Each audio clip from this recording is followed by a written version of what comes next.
নমস্কার বন্ধুরা, আপনাদের সকলকে আবারও ত্রিপুরা জব সার্কেল চ্যানেলটিতে স্বাগত জানাচ্ছি। সেই সাথে অনেক দিন হয়েছে এই চ্যানেলটিতে কোনো ধরনের জবের ভিডিও আপলোড করা হয়নি।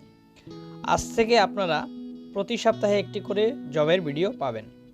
তো বন্ধুরা, আপনারা যারা এই চ্যানেলটির সাথে অনেক দিন থেকে জুড়ে আছেন এবং জুড়ে রয়েছেন, আপনাদের সকলকে ধন্যবাদ। সেই সাথে আজকে যে নোটিফিকেশনটি পাবলিশ হয়েছে ত্রিপুরা পাবলিক সার্ভিস কমিশনের পক্ষ থেকে, সেই নোটিফিকেশনটি নিয়ে এই ভিডিওটির মাধ্যমে আলোচনা করার চেষ্টা করছি।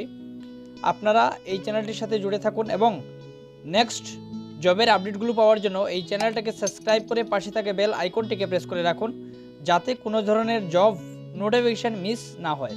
চলুন সেই জব নোটিফিকেশনের পাতায় এবং বিস্তারিত আলোচনা করছি। এই হচ্ছে বন্ধুরা নোটিফিকেশনটা। এখানে আপনাদের পে স্কেল এবং এখানে গ্রেড পে অনেকটাই রয়েছে, আপনারা দেখে নেবেন এগুলো। সাথে এখানে 100টি পোস্ট রয়েছে। এই নোটিফিকেশনটি আপনারা চাইলে ভিডিও ডেসক্রিপশানে লিঙ্ক পেয়ে যাবেন, ওইখান থেকে ডাউনলোড করে দেখতে পারেন। সেই সাথে ইউআর এসসি এসটি ক্যাটাগরির জন্য ভাগ করা রয়েছে পোস্টগুলো। টোটাল পোস্ট এখানে 100টি রয়েছে। এখানে কোয়ালিফিকেশানটা রয়েছে নর্মালি আপনি যদি 12 পাস করে থাকেন এবং 35% মার্ক এভারেজ যদি আপনাদের থাকে, তাহলে আপনারা স্টেনোগ্রাফার পোস্টের জন্য আবেদন করতে পারবেন।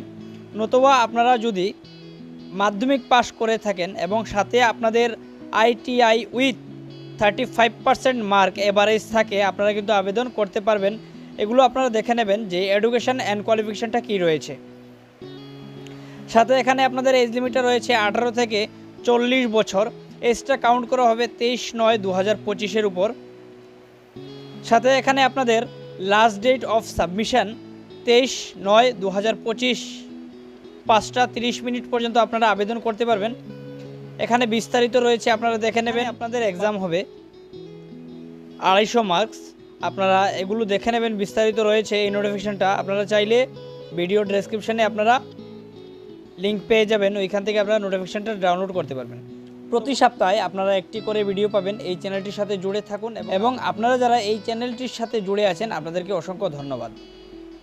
নেক্সট ভিডিও দেখার জন্য এই চ্যানেলটিকে সাবস্ক্রাইব করে পাশে থাকা বেল আইকনটিকে প্রেস করে রাখবেন। ধন্যবাদ।